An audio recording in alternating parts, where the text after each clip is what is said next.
Hello नमस्कार साथियों, आप सभी का online platform study with GK YouTube channel पर हार्दिक स्वागत है।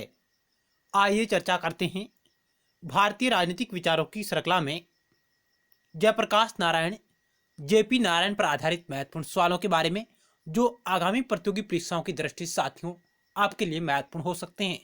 तो आइए उन्हीं प्रश्नों पर चर्चा करते हैं।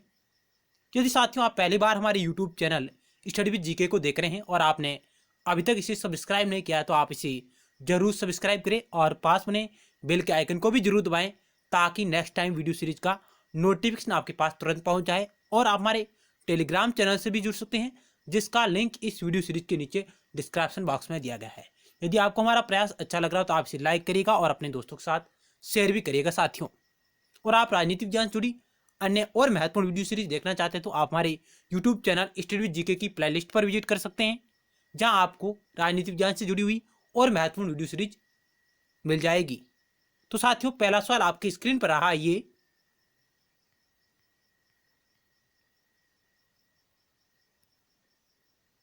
पहला सवाल आपकी स्क्रीन पर रहा ये। जयप्रकाश नारायण को भारत रत्न से कब सम्मानित किया गया था? साथियों, ये क्वेश्चन एनटीए नेट दिसंबर 2019 में पूछा गया था। 1996, 1997, 1998, 1999। तो साथियों, इस क्वेश्चन का ऑप्शन डी राइट होगा, यानी जेपी नारायण को मरणोपरांत भारत रत्न से 1999 में सम्मानित किया गया था। मरणोपरांत, यानी ऑप्शन डी राइट हो जाएगा। और ये एनटीए नेट दिसंबर 2019 में पूछा गया था साथियों। नेक्स्ट सवाल आपकी स्क्रीन पर रहा ये। वाई सोशलिज्म किसकी पुस्तक है? साथियों, ये क्वेश्चन भी एनटीए नेट दिसंबर 2019 में सुमेलित करने वाले क्वेश्चन में पूछा गया था। उसके बारे में हम आगे चर्चा करेंगे। इस क्वेश्चन का क्या होगा right answer? Ramanand Lohia, M N Roy, Jayaprakash Narayan, Aurobindo Ghosh. Why socialism यह किसकी पुस्तक है? तो साथियों, ऑप्शन सी इस क्वेश्चन का राइट आंसर होगा। जेपी नारायण की पुस्तक है, जो 1937 में प्रकाशित होती है। नेक्स्ट सवाल साथियों इससे जुड़ा हुआ।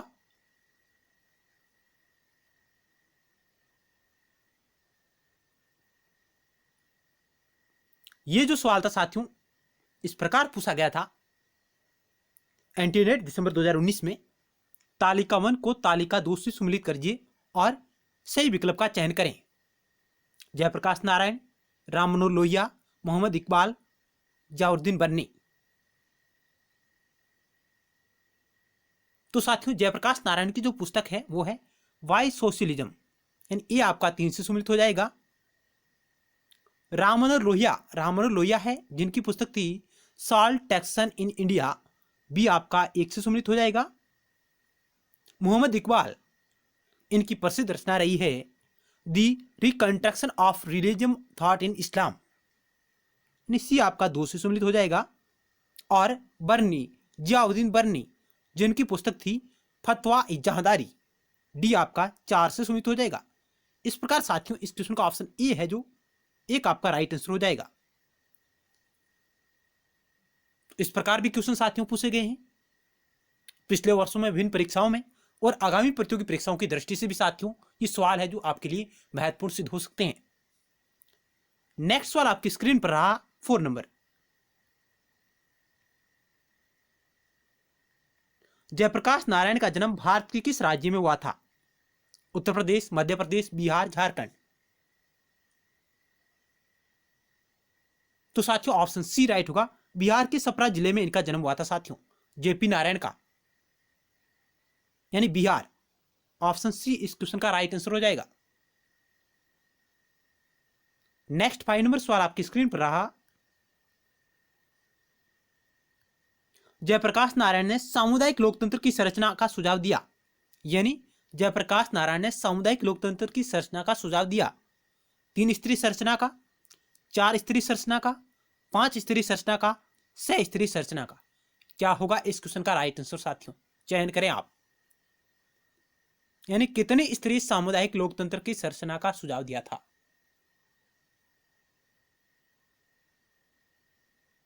ऑप्शन सी राइट होगा, 5 स्तरीय संरचना का सुझाव दिया था जेपी नारायण ने। 5 स्तरीय सामुदायिक लोकतंत्र की संरचना का सुझाव दिया था।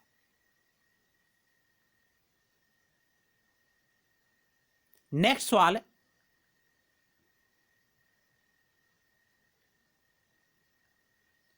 जेपी नारायण की संपूर्ण क्रांति या समग्र क्रांति की परिधि में कितने आयाम शामिल किए गए? यानी जेपी नारायण की जो संपूर्ण क्रांति या समग्र क्रांति की परिधि में कितने आयामों को शामिल किया गया था? 4, 5, 6, 7। तो साथियों ऑप्शन डी राइट होगा। 7 आयामों को शामिल किया गया था जयप्रकाश नारायण की जो संपूर्ण क्रांति थी, समग्र क्रांति थी उसमें। और आइए उन्हीं पर चर्चा करते हैं, वो कौन से 7 आयाम इसमें शामिल थे। तो साथियों पहला आयाम इनका था सामाजिक क्रांति, आर्थिक क्रांति, राजनीतिक क्रांति। चौथा था साथियों सांस्कृतिक क्रांति, वैचारिक क्रांति, शैक्षणिक क्रांति। और 7वां था आध्यात्मिक क्रांति या नैतिक क्रांति। यानी जेपी नारायण की जो संपूर्ण क्रांति या समग्र क्रांति थी उसमें 7 आयामों को शामिल किया गया था। सामाजिक क्रांति, आर्थिक क्रांति, राजनीतिक क्रांति, सांस्कृतिक क्रांति, वैचारिक क्रांति, शैक्षणिक क्रांति, आध्यात्मिक क्रांति या नैतिक क्रांति। ये 7 आयाम उसमें शामिल थे। आप इन्हें भी नोट करिएगा क्योंकि साथियों क्वेश्चन आ सकता है कि समग्र क्रांति में कौन सा आयाम शामिल है या नहीं। नेक्स्ट सवाल आपकी स्क्रीन पर रहा, निम्नलिखित में से किसके अनुसार सामाजिक क्रांति केवल अहिंसात्मक साधनों से ही संभव है? यानी सामाजिक क्रांति है जो केवल अहिंसात्मक साधनों से ही संभव है। ऑप्शन डी इस क्वेश्चन का राइट आंसर होगा, जेपी नारायण के अनुसार। नेक्स्ट सवाल आपकी स्क्रीन पर रहा, जयप्रकाश नारायण की सर्वोदय की अवधारणा आधारित है किस पर? यानी जेपी नारायण की जो सर्वोदय की अवधारणा है वो किस पर आधारित है? विकेंद्रीकरण पर, मानवीय मूल्यों की सर्वोपरिता पर, साधनों की पवित्रता पर, उपरोक्त सभी। ऑप्शन डी इस क्वेश्चन का राइट आंसर हो जाएगा, उपरोक्त सभी। यानी इन सभी पर सर्वोदय की अवधारणा है जो आधारित है। नेक्स्ट सवाल है, लोकनायक उपनाम से निम्न में से किसे जाना जाता है? यानी लोकनायक के नाम से कौन प्रसिद्ध थे?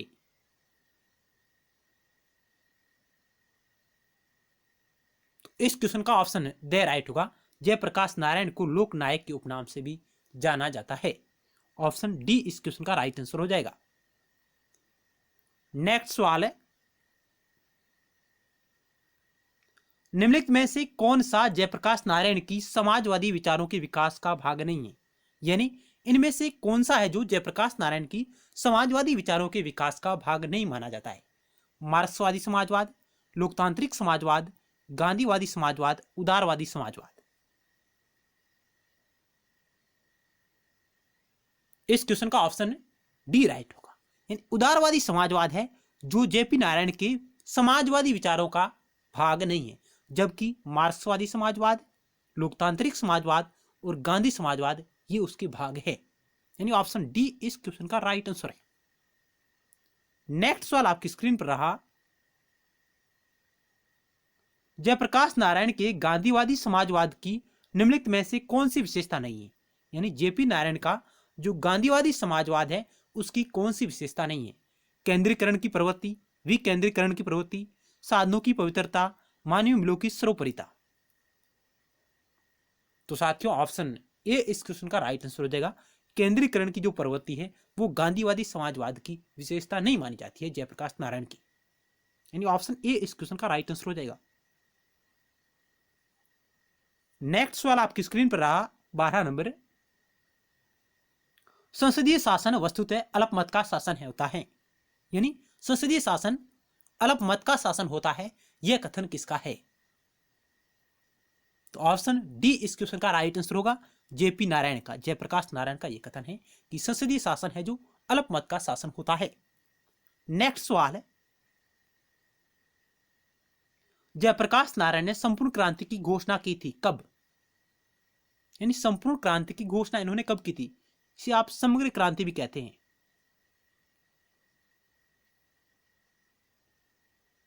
ऑप्शन आपके समक्ष रहे।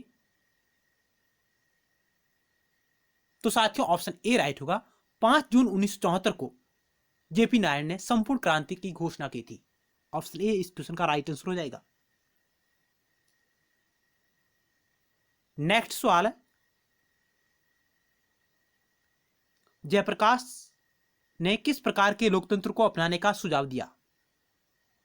एक दलीय लोकतंत्र, द्विदलीय लोकतंत्र, बहुदलीय लोकतंत्र, दलहीन लोकतंत्र।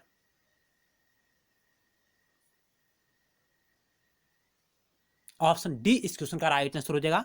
जेपी नारायण दलहीन लोकतंत्र के पक्षधर थे। ऑप्शन डी इस क्वेश्चन का राइट आंसर हो जाएगा, यानी दलहीन लोकतंत्र को अपनाने का सुझाव दिया था।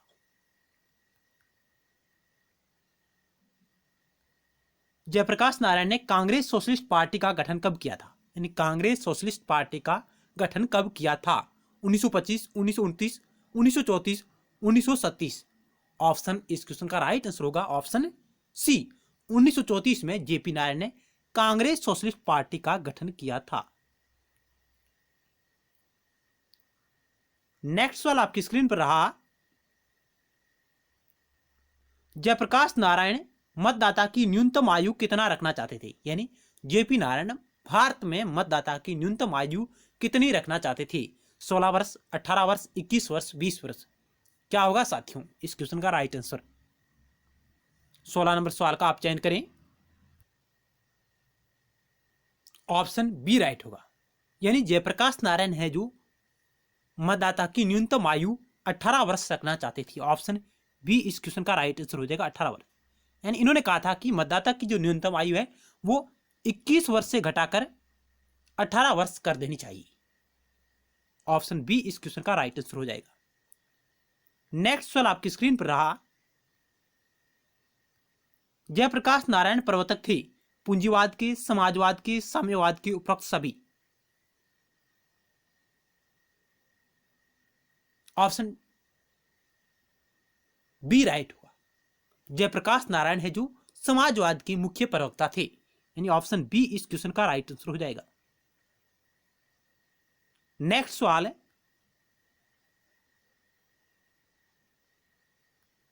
जयप्रकाश नारायण ने आंगिक लोकतंत्र की नींव किसे बताया?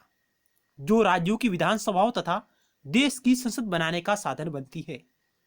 बहुत ही अच्छा सवाल है कि जेपी नारायण ने आंगिक लोकतंत्र की नींव किसे बताया? जो राज्यों की विधानसभाओं तथा देश की संसद बनाने का साधन बनती है। ग्राम समुदाय को, परिवार को, जिला परिषद को, पंचायत समिति को। इस क्वेश्चन का ऑप्शन ए राइट हुआ, ग्राम समुदाय को। नेक्स्ट सवाल आपकी स्क्रीन पर रहा,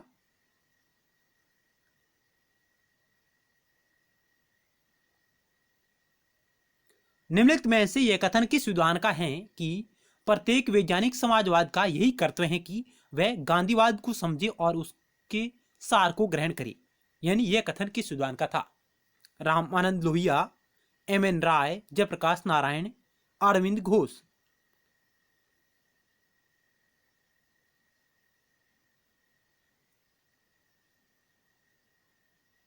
इस क्वेश्चन का ऑप्शन सी राइट होगा। यानी जेपी नारायण कहा करते थे कि प्रत्येक वैज्ञानिक समाजवाद का यही कर्तव्य होना चाहिए कि वह सबसे पहले गांधीवाद को समझे और उसके सार को ग्रहण करे। नेक्स्ट सवाल,